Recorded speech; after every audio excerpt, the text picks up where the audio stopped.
Raja Dama Bondowoso sedang berbincang. Masuklah Pati Sindoro dengan nafas sesegar membawa kabar buruk dari Medan Pertempuran.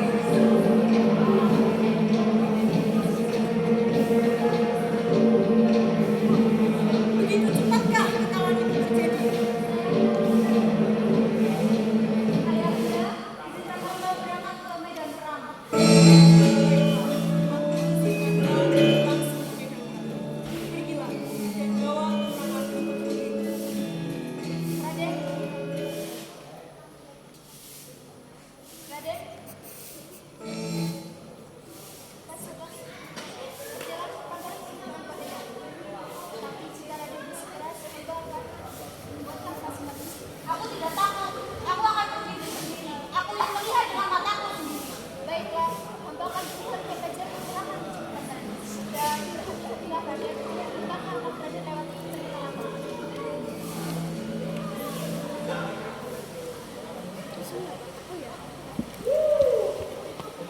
Di tempat lain, kerajaan Prambanan dikuasai oleh Raja Romo. Tubuhnya tinggi besar sehingga sebagian orang menganggapnya sebagai keturunan raksasa. Namun anehnya, sang Raja Romo memiliki putri yang berparas cantik cerita bernama Dewi Roro Jonggrang. Berbeda dengan sang ayah, Dewi Roro Jonggrang adalah seorang putri yang lemah kemulan. Suatu hari, Raja Romo menemui putrinya dan bertanya,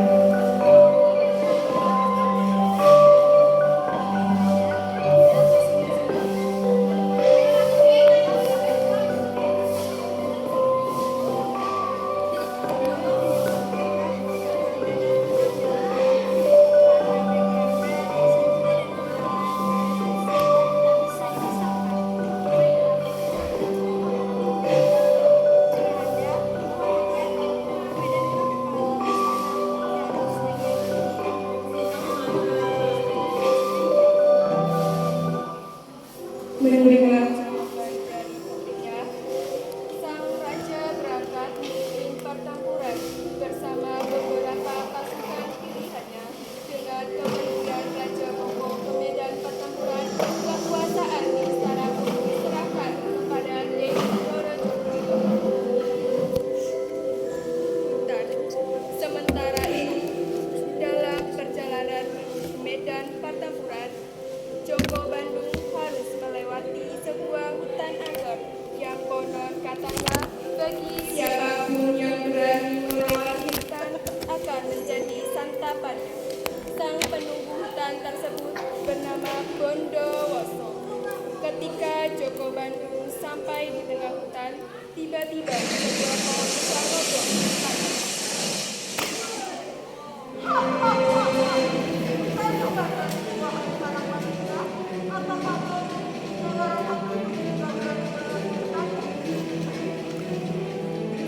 Aku tidak takut dan tetap bilang sepertimu. Maju kau.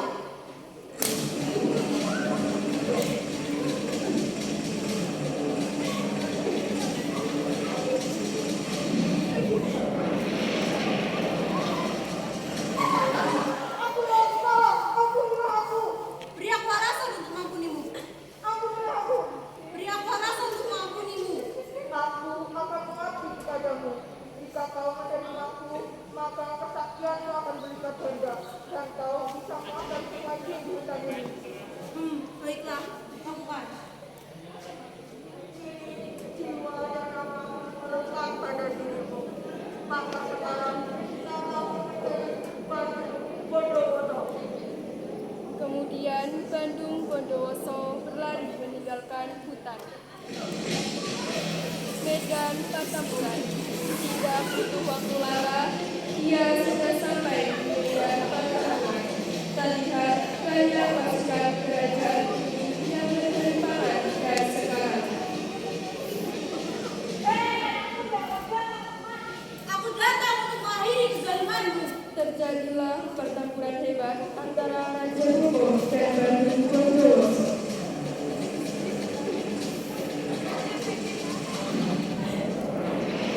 Lalu wong akhirnya kalah. Bandung Bondowoso pun meminta kepada prajurit untuk diantarkan ke istana Prambanan.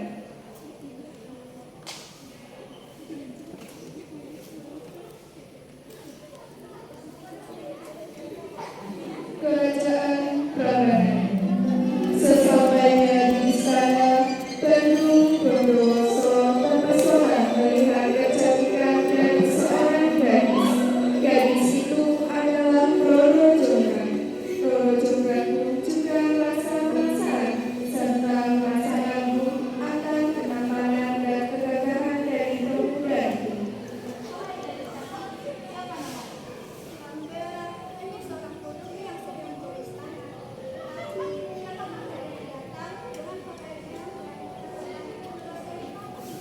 Belum sempat melanjutkan, Dayang memberitahukan bahwa Raja Bongo telah gugur di tangan pemuda yang ada di hadapannya. Sontak, Dewi Roro Jonggrang pun lemas tak berdaya mendengar kabar tersebut. Ayahanda telah tiada. Jadi kau yang telah membunuh ayahku. Aku tidak datang membawa luka, tapi aku datang membawa lamaran. Aku, Bandung Bondowoso, maukah kau menjadi permaisuriku? Dewi Roro Jonggrang tak mampu menjawab pertanyaan tersebut. Dia sangat benci kepadanya karena Bandung Bondowoso telah menghilangkan nyawa ayahnya. Kau harus menjawab, tidaknya beritahu aku namamu. Nama hamba Dewi Roro Jonggrang. Hamba belum bisa menjawab sekarang, tapi karena yang jelas hamba punya satu syarat. Baiklah wahai Dewi, akan aku menjelaskan hingga sore. Akhirnya Roro Jonggrang menemukan cara untuk menolak secara halus tindakan Bandung Bondowoso.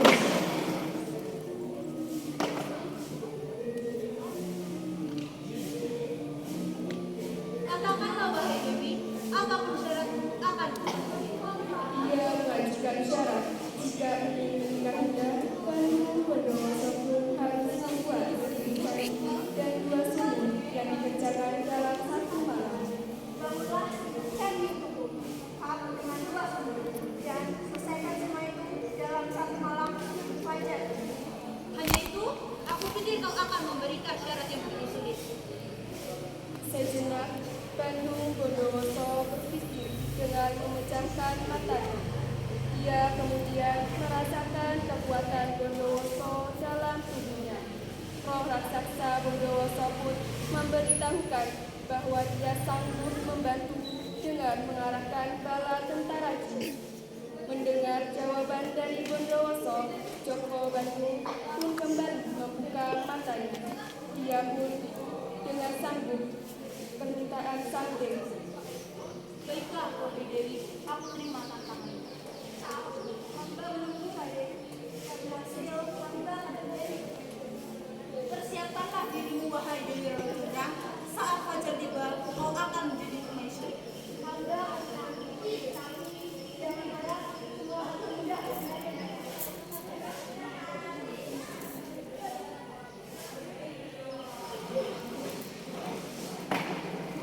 Lokasi pembangunan candi.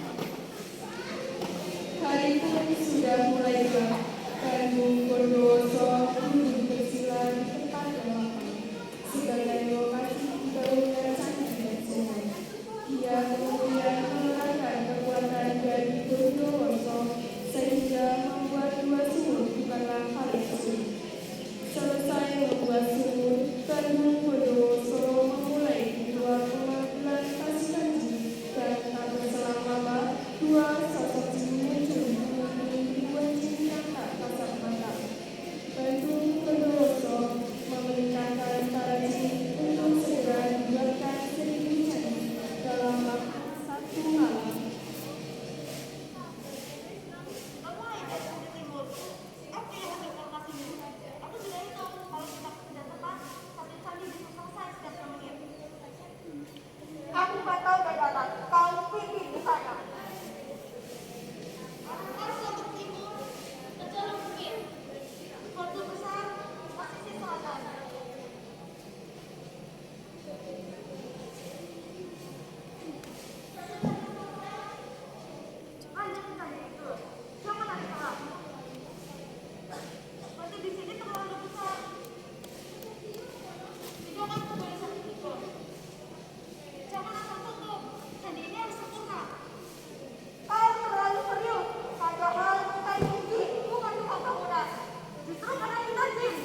Dewi Roro Jonggrang mulai panik dan cemas.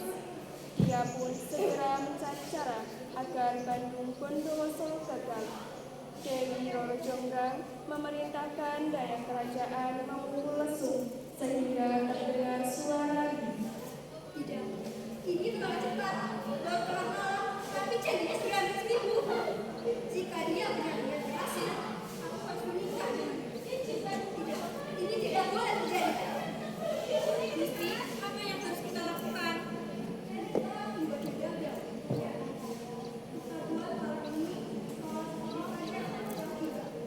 Daya, ambil lesung dan kamu sudah mungkin. Bangunkan yang lain dulu. Tabur lesung Gusti, untuk apa? Jika yang lain merokok, maka Raden Bondowoso mengira Fajar sudah datang. Dan dia pasti belum selesai tadinya. Baik Gusti, hamba akan lakukan sekarang.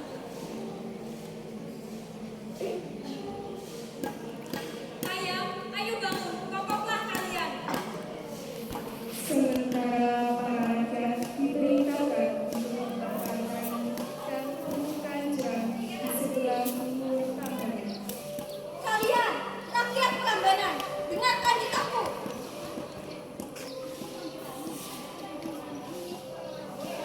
Tidak ada waktu untuk bertanya. Sekarang kalian kumpulkan kayu dan jerami sebanyak mungkin dan bakar semuanya di sisi timur Prambanan. Kita harus membuat malam terlihat seperti fajar sudah tiba.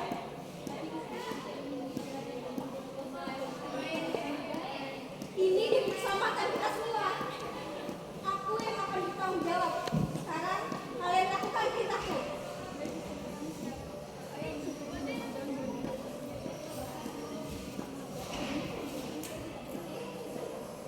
Ayam-ayam mulai berkokok Gusti. Dengan itu mereka bersahutan.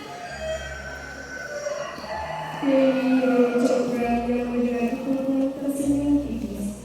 Ia merasa kemenangan akan berpihak kepadanya. Maafkan aku Raden, tapi aku tak bisa menyerahkan diri. Aku harus selamatkan diri dan kehormatan ayahanda.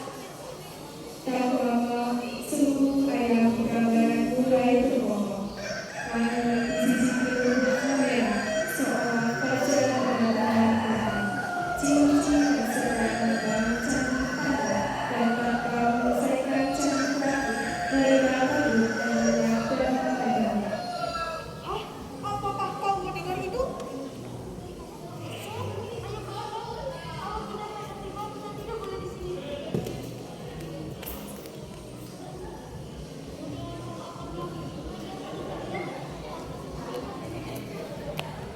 Sementara itu, Bandung Bondowoso menatap langit dengan curiga. Warna merah menyala di timur tampak tak biasa. Fajar terasa datang paling cepat. Dengan kesaktiannya, ia merasa terbang menuju sumber cahaya. Di sana, ia menemukan para rakyat sedang membakar jerami kayu dalam jumlah besar. Apa yang sedang kalian lakukan?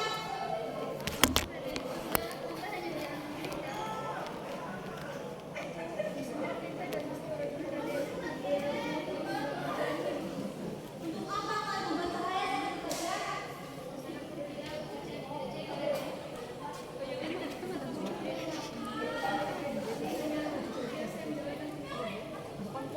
Mendengar itu, amarah Bandung Bondowoso tak berhenti. Ia membaskan tangannya dengan kekuatan penuh. Seketika api berkobar api tinggi, membantu porak-poranda dan rakyat sana terbaik arah. Tiba di kemarahan itu,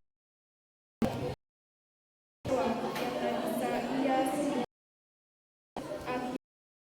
Akhirnya Bandung Bondowoso menuju yang belum selesai dibangun. Namun sayangnya saat itu hari sudah Tinggal satu candi lagi, tapi hari sudah pagi. dan dikejar Dewi Roro Jonggrang dengan sikap anggun, tapi kemenangan di wajahnya.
Bondowoso, Dewi Yaki Aradia, hingga para penapi